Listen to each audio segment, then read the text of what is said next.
जब से हेरा फेरी 3 की बात हो रही थी, बॉलीवुड के कॉमेडी फैंस की हालत किसी बिग बॉस कंटेस्टेंट जैसी हो गई थी भैया। हर रोज एक नया ड्रामा। कभी सुनने में आता है कि फिल्म कैंसिल हो गई है, कभी सुनने में आता है कि भैया इसे तो फरहाद सामजी डायरेक्ट कर रहे हैं। और सच बताओ, जब ये पता चला कि फरहाद सामजी डायरेक्ट कर रहे हैं, तब आपके दिमाग में क्या है? हे भगवान, इस आदमी ने हाउसफुल 4 और किसी का भाई किसी की जान जैसी मूवीज बनाई थी, ये तो हेरा फेरी को भी कब्र में डाल देगा और हमें भी कहेगा जाओ बर्बाद हो जाओ तुम भी। लेकिन उसके बाद एक टाइम पर ये भी सुना कि फिल्म में कार्तिक आर्यन को लेने की बात हो रही थी, तब तो पूरा माहौल बिगड़ गया था भाई।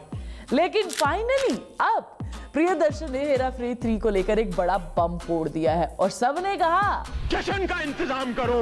अक्षय कुमार ने प्रियदर्शन को उनके बर्थडे पर बधाई दी और उसके बाद रिप्लाई में एक लाइन में उन्होंने पूरे बॉलीवुड को वापस से जिंदा कर दिया। उन्होंने कहा कि अक्षय, तुम्हारी विश के बदले में तुम्हें एक गिफ्ट देना चाहता हूँ, हेरा फेरी 3 डायरेक्ट करने का वादा करता हूँ। भाई सच में यार, ये सच में मिरेकल है। एक लाइन ने सबको बदल दिया। अब कोई नकली कॉमेडी डायरेक्टर, कोई टिकटॉक वाले पंचलाइन नहीं, कोई जबरदस्ती के कैरेक्टर नहीं, अब आ रही है असली हेरा फेरी। मैं जा रहा हूँ। अरे तू जा रही। लेकिन अब जब प्रियदर्शन की एंट्री हुई तो ऐसा लगा कि भाई पूरे बॉलीवुड की कॉमेडी को ऑक्सीजन मिल गई है। ये वही इंसान है जिसने 2000 में हेरा फेरी बनाई थी और उसे कल्ट क्लासिक बना दिया था।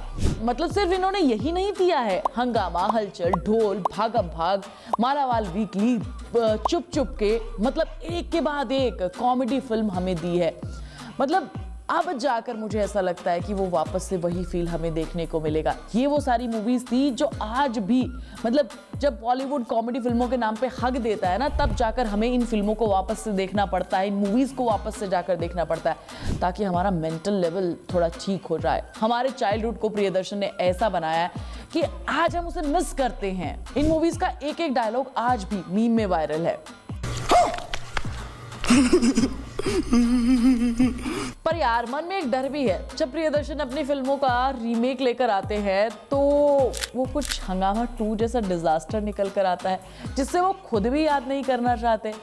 जब भी किसी मूवी का तीसरा पार्ट आता है ना, तो मेरा दिल तो धक धक धक धक करने लग जाता है यार, क्योंकि रेस 3, राज 3 और न जाने कौन कौन से एग्जाम्पल हैं जिसकी वजह से इन फ्रेंचाइजीज को बर्बाद करने का जो ठीकरा है ना, वो डायरेक्टर के सर फूटता है और हमारे जैसे लोगों के फीलिंग्स के साथ खिलवाड़ होता है। और यहाँ तो अक्षय का करियर भी इसी पर टिका हुआ है भैया, क्योंकि भूत बंगला इसी के साथ साथ हेरा फेरी 3 भी आ रही है, तो लोगों के बीच में एक बड़ा एक्साइटमेंट है। क्या अक्षय का कमबैक अब होकर रहेगा? पूरी इंडस्ट्री इसी पर लगी हुई है कि भैया उनका कमबैक हो जाए, लेकिन हो नहीं पा रहा है वैसा जैसा सोचा था।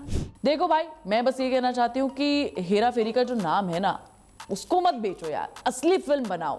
आजकल बॉलीवुड में एक नई बीमारी भी फैल चुकी है, पता ही होगा तुम्हें, नॉस्टैल्जिया बेचने की बीमारी। हर दूसरी मूवी में हमारी पुरानी चीजों को उठाकर या तो थिएटर में रिलीज कर दिया जाता है या उन्हीं के गानों को रीमेक कर दिया जाता है। अब स्काई फोर्स में भी ए मेरे वतन के लोगों बढ़िया से यूज किया है उसे वैसे, और इसी के थ्रू लोगों को कनेक्ट करने का एक नया गेम चल रहा है। भाई मत चलाओ ये पुरानी फिल्म का उठाकर बेकार सी कहानी जोड़कर थोड़े पुराने गाने डालकर एक जबरदस्ती का सीक्वल बना देते हैं और फिर कहते हो कि लोग पुरानी यादों से फिल्में देखने आ ही जाएंगे। अरे कैसे आ जाएं, भरोसा तो करवाओ। देखो यार, अगर हेरा फेरी 3 भी सिर्फ पुरानी हेरा फेरी की पंचलाइन को रिपीट करेगी तो जनता थिएटर में चप्पल फेंकने में हिचकिचाएगी नहीं। असली मजा तो तब आएगा जब बाबू भैया, राजू और शाम की एक तिगड़ी की नई कहानी देखने को मिले। इस बार जब कुछ नया देखने को मिलेगा तब मजा आएगा। अब भाई अगर फिल्म सही से बनी तो ये बॉलीवुड की सबसे बड़ी कॉमेडी ब्लॉकबस्टर हो सकती है।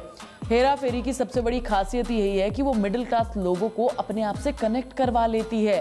पहले वाली जब हेरा फेरी आई थी तब कल्ट क्लासिक ऐसे ही थोड़ी बनी है यार, बॉक्स ऑफिस पर पहले दिन कलेक्शन नहीं कर दिया था।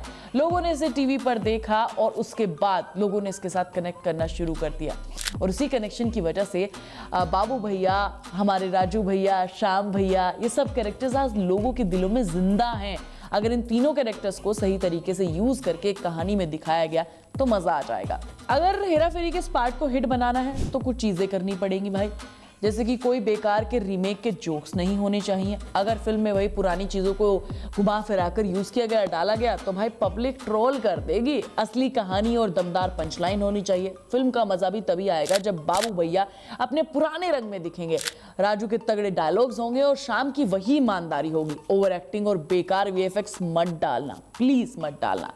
हेरा फेरी की खूबसूरती उसकी सिंप्लिसिटी में थी। अगर इस मूवी में जबरदस्ती के एक्शन सीक्वेंस और वीएफएक्स डाले गए तो ये ड्रामा भैया समझ नहीं आएगा। कोई जबरदस्ती का बड़ा विलन मत खड़ा करना। अगर फिल्म में कोई नकली विलन या कोई बेकार का सस्पेंस डाला तो भाई फिल्म धड़ाम से गिर जाएगी। मूवी सिर्फ हाइप से नहीं बल्कि अब कंटेंट से भी चलती है। हेरा फेरी 3 को सिर्फ नाम से नहीं, असली कंटेंट से हिट बनाना पड़ेगा। वैसे भी हमारे श्याम और राजू सब अगर हैं, सारे के सारी पुरानी स्टारकास्ट है, तो उम्मीद है कि भाई इन सारी चीज़ों का ध्यान रखा जाएगा। अगर प्रियदर्शन ने सही तरीके से बनाई तो बॉलीवुड को एक क्लासिक कॉमेडी मूवी ज़रूर मिल जाएगी। लेकिन अगर मूवी बेकार निकली तो फिर तो बॉलीवुड का कॉमेडी जॉनर पूरे तरीके से खत्म हो जाएगा। बाकी यार तुम इस बारे में क्या सोचते हो मुझे कमेंट करके ज़रूर बता देना। लेकिन उससे पहले फटाफट से बेल आइकन दबाओ, चैनल को सब्सक्राइब करो, वीडियो को लाइक और शेयर करो, और कमेंट्स करना बिल्कुल मत भूलना कि तुम्हें ऐसा कैसा लगता है कि भाई प्रियदर्शन डायरेक्ट कर रहे हैं तो क्या चीज़ें निकल कर आएंगी और क्या इसके साथ खिलवाड़ तो नहीं हो जाएगा। ठीक है।